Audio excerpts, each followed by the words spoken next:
হয়, অসমীয়া গহনালৈ আন এক স্বীকৃতি প্ৰদান কৰা হৈছে। অসমীয়া গহনাই স্বীকৃতি পাইছে GI টেগৰ আৰু স্বাভাৱিকতে এই অসমীয়া গহনা উদ্যোগৰ সৈতে জড়িত শিল্পীসকল যথেষ্ট আনন্দিত হৈছে। মই এই মুহূৰ্তত উপস্থিত আছোঁ বৰপেটাৰ ঘোঁৰামাৰাহাটীত আৰু মোৰ সৈতে উপস্থিত আছে ঘোঁৰামাৰাহাটীৰ একজন উদীয়মান যুৱক, যিগৰাকী দীৰ্ঘদিন ধৰি অসমীয়া গহনা প্ৰস্তুতৰ কামত দীৰ্ঘদিন জড়িত হৈ আছে। সমগ্ৰ পৰিয়ালটোৱে তেওঁলোকে এই অসমীয়া গহনাৰ কামৰ সৈতে জড়িত আৰু এতিয়া যিহেতু GI টেগ লাভ কৰিছে, GI টেগৰ স্বীকৃতি লাভ কৰাৰ ফলত তেওঁলোকৰ মনত কি ধৰণে তেওঁলোকে ক'ব খোজে, মই তেওঁৰ পৰা মতামত জানিব বিচাৰিম। আপুনি নিশ্চয় গম পাইছে যে অসমীয়া গহনাক GI টেগৰ মৰ্যাদা স্বীকৃতি দিয়া হৈছে। কি ক'ব এই মুহূৰ্তত? এইটো ক্ষেত্ৰত আমি নিজকে মানে বহুত উৎসাহিত হৈ আছোঁ। লগতে আমাৰ যিখিনি থলুৱা শিল্পী আছে তেওঁলোকে কপাৰৰ গহনা ওলাৰ কাৰণে বহিৰাজ্যত যাই কিনে কাম কৰি আছিল। মোক যোৱাকালি ৰাতিয়ে ফোন কৰিছে, বোলো আমি এইটো কামত ঘূৰি আহিম আৰু নিজৰ জেগাতে থাকি পেলাই এই কামটো কৰিম আগৰ নিচিনাকৈ, যিহেতু স্বীকৃতি পাইছে। কালি আমি ফাৰ্ষ্ট খবৰটো পালোঁ, CM পষ্ট কৰিছে। বিশেষকৈ আমি অসম চৰকাৰক ধন্যবাদ জনাম যে এইটো ক্ষেত্ৰত তেখেতৰে মানে প্ৰচেষ্টাটো অতি সোনকালে লৈ আছিল মানে। আপুনিও এই GI টেগৰ স্বীকৃতি লাভ কৰাৰ বাবে আপুনি নিজেও কিছু জড়িত হৈ আছিল, অকণমান সেইখিনি কথা। আমি 2015 পৰাই লাগি আছোঁ ইয়াতে। আমি বৰপেটাতে মিটিং কৰিলোঁ প্ৰথম অৱস্থাত। তাৰপিছত আমি 3খন জিলাৰ লগ হৈ যোৰহাট, নগাঁও, বৰপেটা এনেকৈ মিলি পেলাই গুৱাহাটীত মিটিং কৰিলোঁ। আমাৰ এইখিনিত বিশেষকৈ ধন্যবাদ জনাব লাগিব ডক্টৰ জয়া চৌধুৰী বাইদেউ। তেখেতে আমাক বহুত সহায় কৰিছে এইটো ক্ষেত্ৰত, চৰকাৰৰ লগ ধৰাৰ বা কেনেকৈ কৰিলে মিটিংবিলাক, কেনেকৈ কি কৰিলে, ক'ত এপ্লাই কৰিম। আমি এপ্লাই কৰিলোঁ চেন্নাইত। তাতে এপ্লিকেশ্যন আছিল আমাৰ আপোনাৰ ছায়েন্স টেকন'লজিৰ ফালৰ পৰা, আৰু আছে আপোনাৰ জেম চেঞ্চুৱেলাৰীৰ ফালৰ পৰা আমি কৰিলোঁ। কৰি পেলাই আমাৰ ৰিজাল্টটো কালি আমি পালোঁ এতিয়া। কি ক'ব মুখ্যমন্ত্ৰীক আপোনালোকে এতিয়া অসমৰে আমাৰ বিশেষ বৰপেটাটো প্ৰস্তুত কৰা স্বীকৃতি লাভ কৰিছে? এইটো আমি ধন্যবাদ দিম তেখেতক বিশেষ কৰি। আৰু যিখিনি আমাৰ বহুত শিল্পী আছে এনেকুৱা নিজৰ ঘৰতে কৰে, এটা দুটা বস্তু কৰি পেলাই সময় লাগে বহুত, কিছুমান সঁজুলি কিনিব অসুবিধা আছে বহুতকেইটা শিল্পী। সেইখিনি ক্ষেত্ৰত যদি চৰকাৰে কিবা আগবাঢ়ি আহি অলপ সহায় কৰে, সেই শিল্পীবিলাকে উৎসাহিত হৈ বা কামখিনি বেছি সোনকাল কৰি গোটেই অসমতে ছাপ্লাই দিব পাৰিব আগৰ নিচিনাকৈ। এতিয়া উদ্যোগটো যথেষ্ট সুবিধা হ'ব বা আগবাঢ়ি যোৱাৰ যথেষ্ট সম্ভাৱনা আছে। হয়, 100% চিয়ৰ এইটো আগবাঢ়ি যাব। আমি এতিয়া লাগি আছিলোঁ আমাৰ 2010 চনৰ পৰা। মই ভাৰতৰ বিভিন্ন ৰাজ্যতে প্ৰদৰ্শনী কৰি পেলাই চেল কৰি আছিলোঁ। যিটো সময়ত আমি বাহিৰত কেনেকৈ ইণ্টাৰনেশ্যনেল লেভেলত অসমীয়া গহনা লৈ যাব পাৰোঁ চেষ্টা কৰি আছিলোঁ। কিন্তু একাংশ ব্যৱসায়ী কলিকতা, মুম্বাই, গুজৰাটত আপোনাৰ যিটো কপাৰ বেজ বুলি প্ৰচাৰ কৰি আছে বহুতে, সেইবিলাক কোম্পানীত বনাই আনি কিনে অতি কম দামত আনে, কিন্তু মাৰ্জিনটো ভাল লৈ কিনে চেল কৰি আছিল।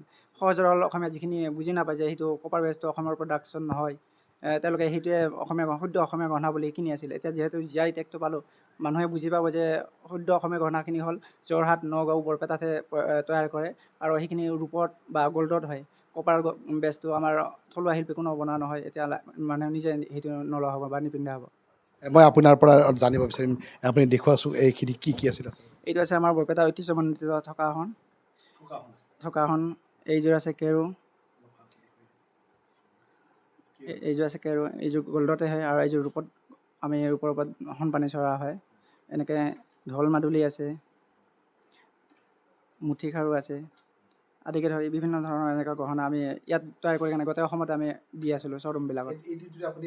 দেখুৱালে আপুনি ঠোকা সোণ বুলি কয়, এইটো কেৱল বৰপেটাতে বনোৱা হয়? এইটো কেৱল বৰপেটাতে বনোৱা হয়, আৰু আমাৰ যিখিনি হাতেৰে বনোৱা হয়, আৰু আমাৰ অসমীয়া থলুৱা শিল্পীখিনিহে বনাব পাৰে এতিয়ালৈকে। বাহিৰত বনাব নোৱাৰে। এইটোৰ বিশেষত্ব আছে, যেতিয়া শংকৰদেৱ বৰপেটাত আহিছিল, তেখেতৰ লগত 6জন ভকত আহিছিল। এজন আছিল তাৰে মাজত হৰিদাস বনিয়া এটা।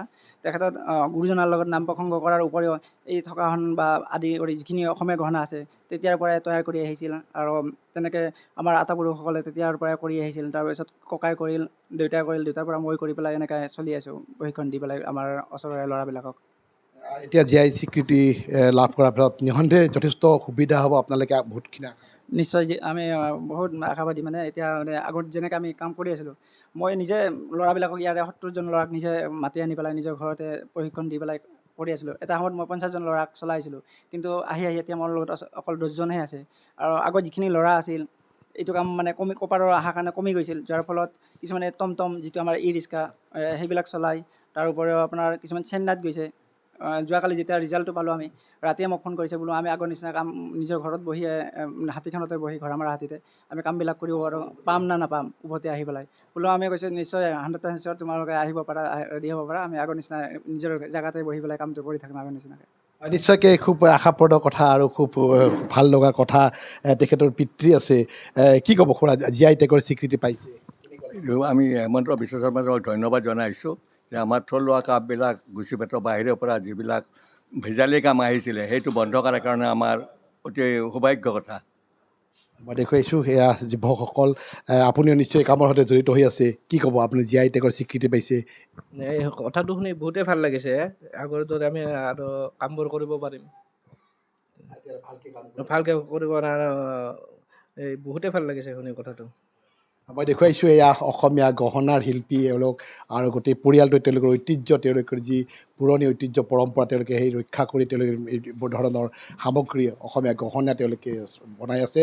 আৰু আশাৰ বতৰা এই যে অসমৰ বাহিৰত বা ইয়াৰ পৰা যিসকল যুৱকে বাহিৰলৈ ওলাই গৈছিল এইখন ঠাইৰ পৰাই তেওঁলোকক পুনৰ উভতি আহিব, যিহেতু GI স্বীকৃতি লাভ কৰিছে, তেওঁলোকে পুনৰাই এই কামত হাত দিব বুলিও আশা ব্যক্ত কৰিছে এই শিল্পৰ সৈতে জড়িত শিল্পী অলকেশ দাসে।